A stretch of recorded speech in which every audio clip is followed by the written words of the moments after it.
chat, you know what time it is. We do this every week because it's convenient. Twitch chat now showing Wojtek. Look, we didn't do anything. It's fixed now. You have to spend less time doing the thing.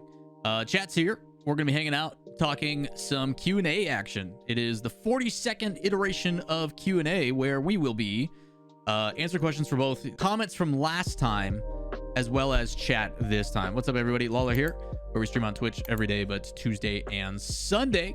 Doing a Q&A video for y'all where we're going to be answering a bunch of questions from the YouTube comments as well as chat. Chat is displayed. Thumbs up on that. Making Wojtek's job so much easier. But we're going to be doing a little bit of Q&A. We got some questions. As always, if you guys want to get involved in these videos, two things you can do. Number one, come by the stream. Stream every day but Tuesday and Sunday. Come hang out with us. Number two, if you leave a comment on the video that you are watching right now, and you like the question someone else might be asked, give it a like. It'll go to the top. Those are the ones that we focus on. So with that said, we're going to switch over to the other screen and we are going to answer some of these questions. We're going to do what they do in the movies where we go enhance, but the quality actually does get better, which is not real and how it normally works. First question comes from Bamboo, says yeehaw. Yeah, thanks for that, Brad. Brad Pitt's dad, your son is so famous. Tell him to give us money. Thank you. Appreciate the Prime Gaming sub, man. 2 months. How long do you think it'll be before the whole Dignitas Dynasty team retires? With Heroic, Envy, and Vitality doing rough this split, how much longer do you think the three keeps competing? This one I think is really difficult to answer. He's talking about three players in particular: KDOP, Turbopulsa, and Violent Panda. All three players are obviously in very different parts of their career right now and are known as the most solidified roster ever to exist, or a dynasty, as some will deem it. They had a win rate of 90%. Think about that. 90% win rate. And even towards the tail end, when they fell apart, they were still not dropping a single game through league play or playoffs or the World Championship until they got bracket reset by Cloud9. So KDOP on Vitality is struggling right now. We are seeing, obviously, Vitality not even make it into top 8 bracket play or top 12 bracket play. So it's pretty struggle. Heroic's not even qualifying for the event. Envy, on the other hand, with Turbopulse is doing okay. Building with a new team, they got Jariz, things are going all right. This one's really unique in a question for me because I do think that while some players may not look great on their current roster iteration, that does not mean they can't still be successful.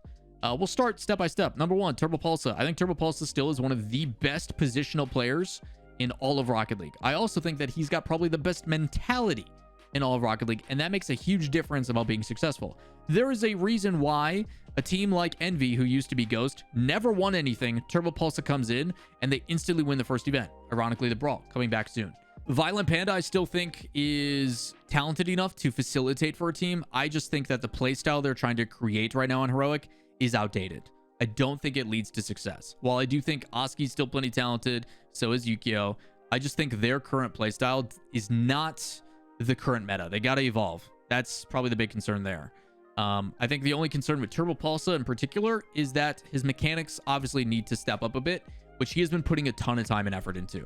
If Turbopulsa allocates more time into the mechanical side of things, they will be another dominant team again. The boys already hitting double flip resets and stuff in training. Like, it's just implementation at a faster pace. It'll get there. So I have no issues about Turbopulsa. I think he'll be around for a long time. As for KDOP, I think KDOP's in a really weird situation. If you guys haven't seen my video, a little bit of a self-promo here. I did a video called Are We Approaching a New Era of Rocket League? And I talked about the Vitality roster and the different changes that they could make based upon changes that I think need to happen on the roster. One of those options was, does KDOP continue to compete, whether it be with Vitality new iteration, new team, or go as a content creator? And I think that's a really good problem for KDOP to have. His streams pull 5 to 6K viewers minimum. Like, the boy is rolling in it. He's doing just fine on social media game, content creation game. And I think KDOP needs to have a internal conversation of, do I want to still compete because I want to? Or do I go and dedicate to content creation? What do I want to do? So I think KDOP has the most enticing option to say, hey, I'm done being a pro. I've got a crazy good career. I'm known as one of the GOATs. I'm going to go do my thing. And that is more of a decision for him to decide. So out of the three, I would say KDOP is probably the closest just because his content situation is so much more enticing than anybody else's. And I think it is a real possibility that KDOP says, hey, I'm done competing because content creation is going so great. After that would probably be Violent Panda. It'll be interesting to see how that one plays. But as for how much longer until all three stop, I think Turbo's going to be competing for a long time still, personally. Brad Pitt's dad, even though he interrupted us, we'll still answer his question. Do you think RLCS will ever do official regional lands, like top 8 to 12 go to a regional land to decide who goes to the major? So they've actually talked about this in the past, where right now there's 3 regionals. Based on how you perform at the regionals determines if you go to the major, and then the majors determine if you go to the world championship. Accumulation of points, circuit-based system. There has been conversations that in the future, when COVID is less of a restriction, they do want to possibly run regional events at conventions. Like if they have a DreamHack or something going on, they want to have a regional partake at a DreamHack. Like if DreamHack Dallas or DreamHack this or PAX East, PAX West is going on, they wouldn't be opposed to running those tournaments as live events for people to attend. That is 100% a thing that they want to do.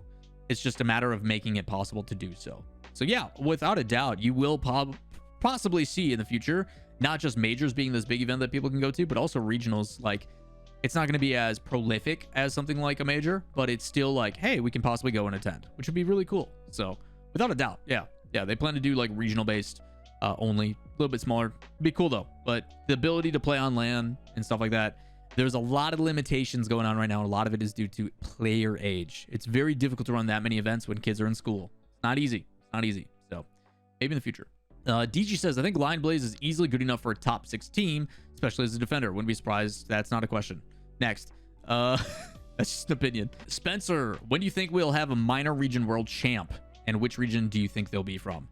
I can honestly say I don't know if we ever will, because the odds are insanely stacked against them. The difficulty of they're trying to be a minor region world champ is you have to basically play upset central all throughout. Sandrock Gaming has shown that I think there is possibility. The fact that they were top 8 at the last major, I think is awesome, but we're not talking about majors. We're talking about world championships. We're talking about after an entire year of competition, teams that have the capability to win the whole thing. I don't know if it'll ever happen. You're talking about smaller player base, the exposure, the amount of tournaments, the amount of support they get is just significantly less. And you've got teams and regions, primarily NA and EU, that are just going to keep getting better and better and better. That's not to say that some of these other teams might not, but the difficulty is like, instead of making their regions better, a lot of times those players get poached and then brought over to the main regions. It happens all the time. So unless, a Sandrock Gaming situation and they just stand firm and Civic doesn't let them go and they keep doing their thing, then I don't know if it'll ever happen, because they are battling uphill the whole time. And it happens just in about every esport. You've got your 2-3 major areas of competition. You get an upset here and there, but when we get to the top dogs, like it's always the main 2 regions fighting. It happens in almost every esport. It's really tough. But I do think it is possible. Rocket League is still super new, and there's no other games that it really translates from. It's not like FPS and FPS players going to a different FPS. But maybe Rocket League is still fairly young, and there's still as a game is still evolving heavily. So for all we know, maybe after Tokyo Verde keeps turning some heads and stuff, all of a sudden it inspires an entire generation, and all of a sudden the Asia scene just blows up and beats everybody. Like, we don't know. It'll be interesting to see in the next 5-10 years, assuming Rocket League stays around that long. Question I have about casting: I want to get better at casting myself, and I find your style to be very fun to listen to and very well balanced. I think a video about how to cast would be nice, but ultimately, what would you say are the biggest things to be good at casting, not ruining your voice and making it go completely dry? The number one thing to get better at casting is experience. You have to put in the reps. There is no easy route. Understand, I have been doing this for hundreds of thousands of hours over the course of 7 years. It takes time to develop the skill set. I am still not the best. I still have so much room for improvement. And that's, I think, more of a mentality thing rather than like being good or not. It is something that you will never perfect. It is something you can always get better. You can always have better diction. You can always get better with your vocabulary. There is ways to always improve as a commentator. And the best way to do that is real life experience. By putting in the time and the effort and having reps so you become more comfortable. This past 2 years without being in RLCS, I have done every role under the moon. I've done hosting, casting, analyst work, play-by-play. I've done multiple titles. I have expanded my repertoire as much as possible to give me experience and insight from every different possible thing, and that allows me to be better as broadcast talent. Straight up, by casting Apex Legends, it has actually made me so much better at casting Rocket League. So I think every caster should cast an FPS in some capacity, especially for a game, to see like some of the qualities of learning how to pace yourself, what things are and aren't important. Because in FPSs like Counter-Strike and stuff, or BRs, you have so much downtime for theory crafting and being able to curate and have conversation, which I think is definitely needed in Rocket League, because Rocket League is so fast. What you says matters so much more. So there is a lot of different things that all stem from just having experience and expanding what you approach. As for vocal control, making sure that your voice doesn't go completely dry, hydrate, drink a ton of water. Also, the right vocal techniques, using your diaphragm, projecting correctly, making sure that you're not crouched down and like compressing your vocal, like things like that. Having a vocal coach and stuff go a long way, but a lot of it is just do your homework, man. Do your homework and have a lot of experience. So it is more of a practice thing and an experience thing than anything else. I'm not going to answer this question because I have a video plan for it, but I would love your input on some of the minor regions. It has a lot of information about roster moves, this and that. I will be doing an all-encompassing, like going into the major minor region update.